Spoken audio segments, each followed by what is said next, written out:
नमस्कार साथियों, स्वागत है आप सभी का फिर से पीके एडवांस साइको यूट्यूब चैनल पर। जी हाँ दोस्तों, आज हम एक महत्वपूर्ण पेपर की चर्चा करने वाले हैं। बीएड प्रथम वर्ष अर्थात बीएड फर्स्ट ईयर का जो पेपर है, थर्ड पेपर चलता है, अधिगम एवं शिक्षण। इसकी हम चर्चा करेंगे और मात्र 10 प्रश्न हम आपको इस पेपर में बताने वाले हैं। 10 प्रश्न में आशा ये है कि आपके सारे प्रश्न एग्जाम में यहीं से होंगे, तो टॉप रैंक आप प्राप्त कर सकते हैं यहाँ से केवल 10 मिनट के इस वीडियो से। दोस्तों, अगर अभी तक आपने चैनल को सब्सक्राइब नहीं किया है तो चैनल को सब्सक्राइब कर लें, क्योंकि आगे आने वाले सभी पेपर्स को मैं इस चैनल पर डालता रहूँगा। साथ के साथ में डिस्क्रिप्शन भी अगर आपको देखना है तो चैनल को सब्सक्राइब करें, लाइक करें, ज़्यादा से ज़्यादा अपने मित्रों को शेयर करें, बेल आइकन दबाना ना भूलें ताकि सभी नोटिफिकेशन आपको समय पर मिल जाए। तो दोस्तों, स्टार्ट करते हैं अपनी क्लास को। जी हाँ दोस्तों, अधिगम शिक्षण आपका पेपर का नाम है। पीके एडवांस साइको चैनल है दोस्तों। अगर आप हमारे टेलीग्राम ग्रुप से जुड़ना चाहते हैं नई अपडेट्स के साथ, तो आप हमारे नीचे डिस्क्रिप्शन में टेलीग्राम ग्रुप से भी जुड़ सकते हैं। पहला प्रश्न आपके लिए आ चुका है। पहला प्रश्न है, अधिगम से आप क्या समझते हैं? अधिगम की विशेषताओं एवं प्रभावित करने वाले कारकों का वर्णन कीजिए। पहला प्रश्न है आपके लिए, और पहला प्रश्न आपके लिए कह रहा है कि अधिगम से आप क्या समझते हैं, अर्थात अधिगम किसे कहते हैं, अधिगम की परिभाषा, अर्थ वगैरह को आपको देख लेना है। साथ ही साथ में अधिगम की कौन कौन सी विशेषताएं हैं उनको भी आपको देखना है, और अधिगम को प्रभावित करने वाले कारक कौन कौन से, अर्थात छात्रों के अधिगम को प्रभावित करने वाले कारक कौन कौन से, किन किन के कारण छात्रों का अधिगम जो प्रभावित होता है वो कौन से कारक हैं, उनको आपको देखकर जाना है। तो अधिगम का अर्थ, अधिगम की विशेषताएं, अधिगम को प्रभावित करने वाले कारक आपको पहले प्रश्न के अनुसार देखकर जाने हैं। महत्वपूर्ण प्रश्न, केवल मात्र 10 प्रश्न आपके लिए। दूसरा प्रश्न आप देखें, अधिगम प्रक्रिया में सामाजिक सांस्कृतिक परिप्रेक्ष्य का विस्तृत उल्लेख करते हुए, अधिगम प्रक्रिया में यानी लर्निंग प्रोसेस में सामाजिक सांस्कृतिक परिप्रेक्ष्य का विस्तृत उल्लेख करते हुए अधिगम के मानवतावादी परिप्रेक्ष्य को स्पष्ट कीजिए। दोस्तों, ये मानवतावादी शब्द है, ये इम्पोर्टेंट है, ये आपको देखकर जाना है। मानवतावादी परिप्रेक्ष्य अधिगम में किस रूप में प्रयुक्त होता है, क्या इसका अर्थ होता है, ये आपको देखकर जाना है। जहाँ पर खास बात होती है मैं आपको बिल्कुल उसको विशेष रूप से बताऊँगा। तो अधिगम प्रक्रिया में सामाजिक सांस्कृतिक परिप्रेक्ष्य का, किसका, सामाजिक और सांस्कृतिक परिप्रेक्ष्य का विस्तृत उल्लेख करना है। अर्थात अधिगम प्रक्रिया में सामाजिक और सांस्कृतिक परिप्रेक्ष्य क्या होता है, क्या किस तरह से ये होता है, क्या दृष्टिकोण होता है, का उल्लेख आपको करना है। अधिगम के मानवतावादी परिप्रेक्ष्य को भी स्पष्ट आपको करना है। तो दूसरा प्रश्न हो चुका है दोस्तों। अगर अभी तक आपने चैनल को सब्सक्राइब नहीं किया तो चैनल को सब्सक्राइब जरूर करें दोस्तों, बेल आइकन दबाना ना भूलें। तीसरा प्रश्न आपके लिए, तीसरा प्रश्न क्या कह रहा है ये देख लेते हैं एक बार हम। तीसरा प्रश्न देखें, सृजनात्मकता का अर्थ स्पष्ट करते हुए, अर्थात सृजनात्मकता क्या होती है, क्रिएटिविटी, इसका आपको अर्थ परिभाषा देखकर जानी है। साथ में इसकी प्रकृति क्या है, प्रमुख तत्वों का उल्लेख आपको करना है। अर्थात सृजनात्मकता जो आपका टॉपिक है उसको आपको पढ़कर जाना है, भूलना नहीं है दोस्तों। जो 10 प्रश्न बताऊंगा काफ़ी महत्वपूर्ण है, आपके एग्जाम में मिल सकते हैं आपको ऐसे कैसे। अभी तक का जो हमने विश्लेषण किया है एग्जाम में जो लग रहे हैं पेपर, उनमें सारे प्रश्न हमारे यहाँ से ही आए हैं। तो आप इसको बिल्कुल नॉर्मली न लें, अच्छे से इनको तैयार करके जाएं, निश्चित रूप से आपको एग्जाम में सफलता मिलेगी। तीसरा प्रश्न हमारा क्या था, सृजनात्मकता का अर्थ स्पष्ट करते हुए इसकी प्रकृति और प्रमुख तत्वों का उल्लेख कीजिए। चौथे प्रश्न की मैं आपसे चर्चा कर लेता हूँ।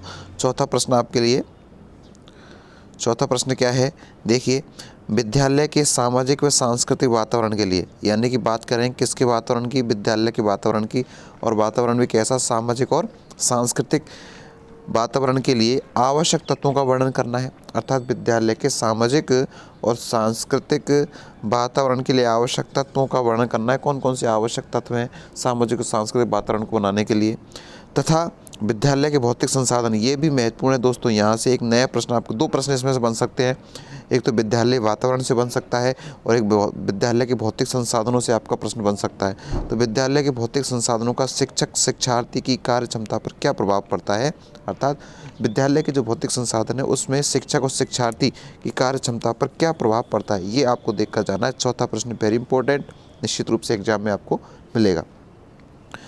ठीक है, चौथे प्रश्न के बाद हम 5वें प्रश्न की ओर चलते हैं। पीके एडवांस साइको हमारे चैनल का नाम है। ज़्यादा से ज़्यादा आप इसको शेयर करेंगे तो सभी विद्यार्थियों को ज़्यादा लाभ मिलेगा। प्रश्न नंबर 5 क्या कह रहा है, व्यक्तिगत शिक्षण अधिगम की योजना का उल्लेख करते हुए सहयोगपूर्ण शिक्षण अधिगम का विस्तार से वर्णन कीजिए। एक तो है व्यक्तिगत शिक्षण और एक है सहयोगपूर्ण शिक्षण, ये दोनों शब्दों को देख लेना। एक व्यक्तिगत शिक्षण है और एक सहयोगपूर्ण शिक्षण है। दोनों शब्दों को, दोनों की अर्थ परिभाषा को, दोनों का क्या तात्पर्य है, ये आपको देखना है। समझ गए कि व्यक्तिगत शिक्षण क्या होता है और सहयोगपूर्ण शिक्षण क्या होता है।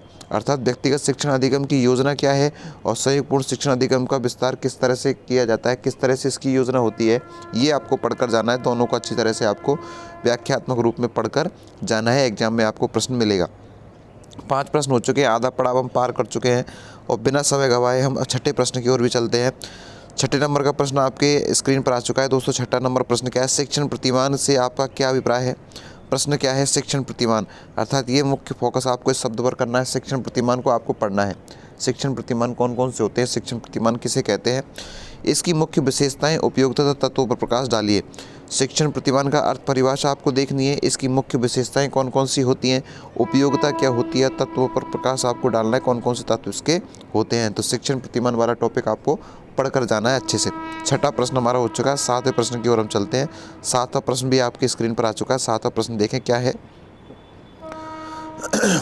बहुभाषिकता का अर्थ स्पष्ट कीजिए। बहुभाषिकता क्या है, अर्थ क्या है, परिभाषाएं क्या है, क्या इससे तात्पर्य है। बहुभाषिकता का अर्थ स्पष्ट करना है। बहुभाषिकता के प्रकारों का उल्लेख आपको करना है और कक्षा कक्ष में इसका महत्व क्या है। किसका? बहुभाषिकता का कक्षा कक्ष में क्या महत्व है, क्या इसका अर्थ है और किस प्रकार से इसका उल्लेख आपको करना है, कौन कौन से इसके प्रकार हैं, ये सारी चीज़ें आपको देखकर जानी है। एग्जाम में प्रश्न आपको यहाँ से भी मिल सकता है। 7 प्रश्न पढ़ चुके हैं। 8वां प्रश्न आपके लिए दोस्तों, बिना समय गंवाए हम आपका ज़्यादा समय नहीं लेंगे, लेकिन आप भी हमारा थोड़ा सहयोग करते रहें, कॉन्फिडेंस बढ़ाते रहें। आप चैनल को सब्सक्राइब ज़रूर कर लें, लाइक कर लें और कमेंट्स आप नीचे ज़रूर करें कि आपको क्लास कैसी लगी। अधिगम शैली की अवधारणा को स्पष्ट करें। 8वां प्रश्न है, अधिगम शैली की अवधारणा को स्पष्ट कीजिए। अधिगम शैली की अवधारणा को स्पष्ट कीजिए तथा चिंतन शैली की संकल्पना को उल्लेख करते हुए उसका अधिगम शैली से संबंध बताइए। 2 प्रश्न है यहाँ, तो 2 प्रश्न है यहाँ पर। एक तो अधिगम शैली है, अधिगम शैली की अवधारणा को स्पष्ट कीजिए। अधिगम शैली की अवधारणा को स्पष्ट कीजिए तथा चिंतन शैली की संकल्पना का उल्लेख करते हुए उसका अधिगम शैली से संबंध बताइए। अधिगम शैली क्या होती है, उसकी अवधारणा आपको याद रखनी है। फिर चिंतन शैली की संकल्पना का उल्लेख करते हुए उसका अधिगम शैली से संबंध क्या है। तो एक तो चिंतन, अधिगम शैली और एक चिंतन शैली, दोनों को आपको देख कर जाना है। अधिगम शैली और चिंतन शैली दोनों को देख कर जाना है। ठीक है, 8 प्रश्न हो चुके हैं। 9वां प्रश्न आपकी स्क्रीन पर। 9वां प्रश्न है, शिक्षण शैली का अर्थ स्पष्ट करते हुए, शिक्षण शैली का अर्थ स्पष्ट करते हुए शिक्षण शैली के विभिन्न प्रकारों व शिक्षण शैली को प्रभावित करने वाले कारकों को बताइए। क्या है प्रश्न? शिक्षण शैली का अर्थ स्पष्ट करते हुए शिक्षण, अभी भी आया दोबारा, इससे पहले प्रश्न यही आया था। शिक्षण शैली का अर्थ स्पष्ट करते हुए शिक्षण शैली के विभिन्न प्रकारों का, शिक्षण शैली को प्रभावित करने वाले कारकों का। 2 बार प्रश्न आया है, लेकिन दोनों बार प्रश्नों का जो लैंग्वेज है वो अलग तरीके से प्रश्न पूछना क्या चाहता है, वो दोनों अलग अलग है। इसलिए आपको 2 बार प्रश्न आया है, तो इसको इंपॉर्टेंट जरूर लगा लेना। प्रश्न आपके आ सकता है कि शिक्षण शैली का प्रश्न निश्चित रूप से आपके आना है। शिक्षण शैली के कौन कौन से प्रकार हैं, शिक्षण शैली प्रभावित करने वाले कारक कौन कौन से, किसी तरह से आपसे घुमा फिरा कर प्रश्न पूछा जा सकता है। मैं बार बार कहता हूँ प्रश्न हमारे यही होंगे, लेकिन लैंग्वेज आपको एग्जाम में परिवर्तन मिल सकती है, थीम आपको यही होगी। और आज का अंतिम प्रश्न, 10वां प्रश्न आपकी स्क्रीन पर। टिप्पणी कीजिए। 10वां प्रश्न है, टिप्पणी कीजिए। 4 आपको कुछ बिंदु दिए हैं टिप्पणी की। एक तो सबसे पहले जीन पियाजे, जो आप पढ़ चुके हैं फर्स्ट पेपर में भी, तो आपको यहाँ पर ज़्यादा मेहनत नहीं करनी है। हालांकि प्रश्न इतना इंपॉर्टेंट है कि दोनों एग्जाम में पूछा सकता है, उधर फर्स्ट में भी और थर्ड में भी। तो जीन पियाजे का आपको निश्चित रूप से 100% पढ़कर जाना है जीन पियाजे को। अधिगम प्रक्रिया में व्यवहारवाद, अर्थात अधिगम प्रक्रिया में व्यवहारवाद क्या है, क्या इसकी संकल्पना है, व्यवहारवाद क्या होता है, कौन कौन से व्यवहारवाद के सिद्धांत होते हैं, ये आपको पढ़कर जाना है निश्चित रूप से। दूसरा पॉइंट ये, पहला जीन पियाजे का संज्ञानात्मक विकास पढ़ना है। दूसरा अधिगम प्रक्रिया में व्यवहारवाद क्या है, ये आपको पढ़कर जाना है। तीसरा है शिक्षण के सिद्धांत कौन कौन से होते हैं, ये आपको देखना है। और चौथा जो टिप्पणी है, लघु एवं बृहद समूह शिक्षण, ये क्या है, ये भी आपको देखकर जाना। तो 4 आपको ये थोड़े देखकर जाने हैं, क्योंकि यहाँ से प्रश्न आपके लघुत्तरात्मक बन सकते हैं। निश्चित रूप से जो आपको मैंने 10 प्रश्न बताए दोस्तों, विश्वास मानिए प्रश्न आपके यहाँ से आने वाले हैं, क्योंकि अब तक जो पेपर मैंने बताए हैं उनका यही रिजल्ट हमारे सामने आया है। और बच्चों की मांग पर ही मैंने ये लगातार पेपर के जो महत्वपूर्ण प्रश्न है वो आपके सामने मैं लगातार लाता जा रहा हूँ। इसी कारण से अगर आप सहयोग करते रहे इसी तरह से, तो आगे आने वाले प्रश्न पत्रों की भी मैं चर्चा आपसे करता रहूँगा। विस्तृत रूप से देखने के लिए चैनल को सब्सक्राइब कर लें। क्लास आपको कैसी लगी कमेंट ज़रूर करें। ताकि हमारा मनोबल बढ़े। आप सभी ने क्लास को देखा, आप सभी का बहुत बहुत धन्यवाद। Thank you, bye bye.